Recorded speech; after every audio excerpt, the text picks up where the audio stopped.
Hi friends, welcome to our channel.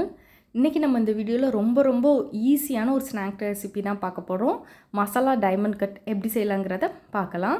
அதுக்கு முன்னாடி நம்ம சேனலை சப்ஸ்கிரைப் பண்ணாதவங்க மறக்காம சப்ஸ்கிரைப் பண்ணிக்கோங்க.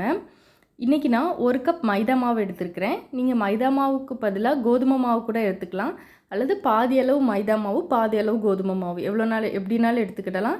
நமக்கு வந்து கடையில வாங்குற அதே டேஸ்ட் வரணும்னா மைதா மாவு எடுத்தா தான் வரும்.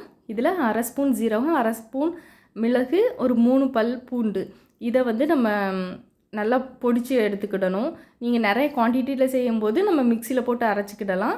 நான் இன்றைக்கி நல்லா தட்டி எடுத்துக்கிட போகிறேன். இது கூடயே 1 ஸ்பூன் வந்து ரவை, காரத்துக்கு ரெட் சில்லி பவுடர், 1/4 ஸ்பூன் பெருங்காயத்தூள், அப்புறம் சால்ட்டு, கொஞ்சமாக கருவேப்பிலையும் குட்டி குட்டியாக கட் பண்ணி வச்சுருக்கிறேன். இது எல்லாத்தையும் நம்ம வந்து இந்த மாவோடு நம்ம சேர்த்துடலாம்.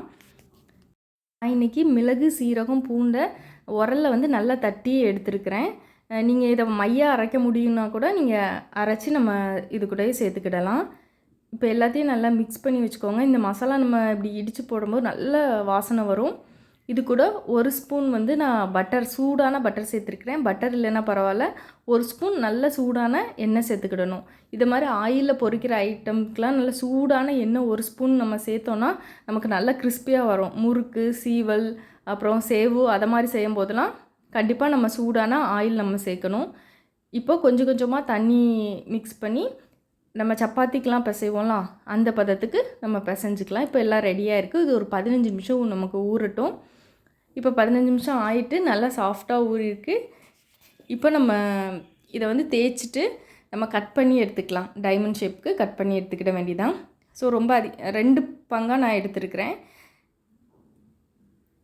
இதை வந்து நல்லா மாவு தேய்ச்சி நம்ம சப்பாத்திக்கு தேய்க்கிற மாதிரி தேய்க்கணும். நல்லா மெல்லிசாக தேய்ச்சிக்கோங்க. நல்லா மெல்லிசாக தேய்ச்சா தான் நமக்கு வந்து நல்லா கிறிஸ்பியாக கிடைக்கும். தடிமனாக இருந்துச்சுன்னா கிறிஸ்பியாக இருக்காது, கொஞ்சம் சவு அப்படின்ட்டு இருக்க மாதிரி இருக்கும். அதனால் எவ்வளோ மெல்லிசாக தேய்க்க முடியுமோ அந்த அளவுக்கு நீங்கள் தேய்ச்சிக்கோங்க. மாவு அப்பப்போ தேய்ச்சிக்கணும், அப்போ தான் நமக்கு ஒட்டாமல் வரும். கட் பண்ணி எடுக்கிற போதும் மாவு நம்ம சேர்த்து பண்ணாதான் ஈஸியாக வரும் எடுக்கிறதுக்கு. இப்போ நான் நல்லா மெல்லிசாக தேய்ச்சிட்டேன்.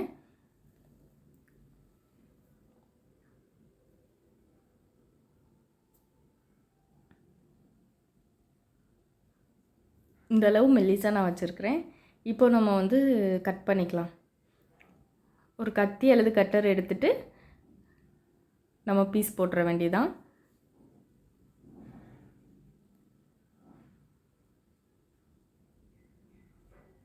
அந்த மாவு நம்ம போட்டிருந்தோம்னா எடுக்கிறதுக்கெலாம் நல்லா ஈஸியாக இருக்கும். திருப்பி டைமண்ட் ஷேப் வர்றதுக்காக ஆப்போசிட் சைட்லேருந்து நம்ம கட் பண்ணி எடுத்துட வேண்டியதான்.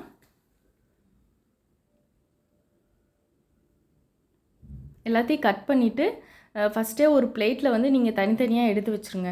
அப்போ தான் நமக்கு வந்து ஆயிலில் போடுறதுக்கு வந்து கரெக்டாக இருக்கும்.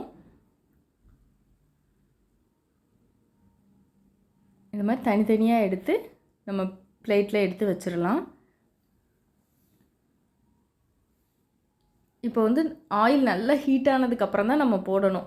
அப்போ தான் நமக்கு நல்லா கிறிஸ்பியாக நமக்கு கிடைக்கும். ஆயில் மிதமான சூடில் இருந்துச்சுன்னா அந்த அளவுக்கு கிறிஸ்பியாக நமக்கு இருக்காது. போட்ட உடனே மேலே எழும்பணும். அந்த ஸ்டேஜ் தான் நமக்கு கரெக்டான அந்த கிறிஸ்பியான பதத்தை நமக்கு தரும். ஆயில் நல்லா ஹீட்டாக இல்லைன்னா நமக்கு எண்ணெய் குடிக்கும். இப்போ வந்து நான் எல்லாத்தையும் உள்ளே போட்டுருந்தேன். உள்ளே போட்டுருந்தும் ஒன்றோடு ஒன்று ஒட்டிகிட்டு இருக்க மாதிரி தான் இருக்கும். உடனே நம்ம கரண்டி வச்சு லைட்டாக கிளறி விட்டோன்னா ஈஸியாக நமக்கு தனித்தனியாக பிரிஞ்சு வந்துடும். ஆயில் நல்லா ஹீட்டாக இருக்கிறதுனால நமக்கு சீக்கிரமாகவே வெந்துடும். லைட்டாக நம்ம மிக்ஸ் பண்ணி விட்டுட்டு அந்த பபிள்ஸ்லாம் அடங்கினதுக்கப்புறம் நம்ம வெளியில் எடுத்துட வேண்டியதான். லைட்டாக நமக்கு கலரும் சேஞ்ச் ஆகும். நம்ம இப்போது ஃப்ரை பண்ணும்போதே அந்த கருவேப்பிலோட வாசனை, பூண்டு, மிளகு அதனுடைய வாசனைலாம் சூப்பராக நமக்கு இருக்கும். ரொம்ப கிறிஸ்பியாக இருக்கும். நம்ம ஒரு பாக்ஸில் போட்டு ஸ்டோர் பண்ணி வச்சுக்கிடலாம். ஈவினிங் குழந்தைங்களுக்கு கூட ஸ்கூல் விட்டு வந்தாலும் கொடுக்கலாம்.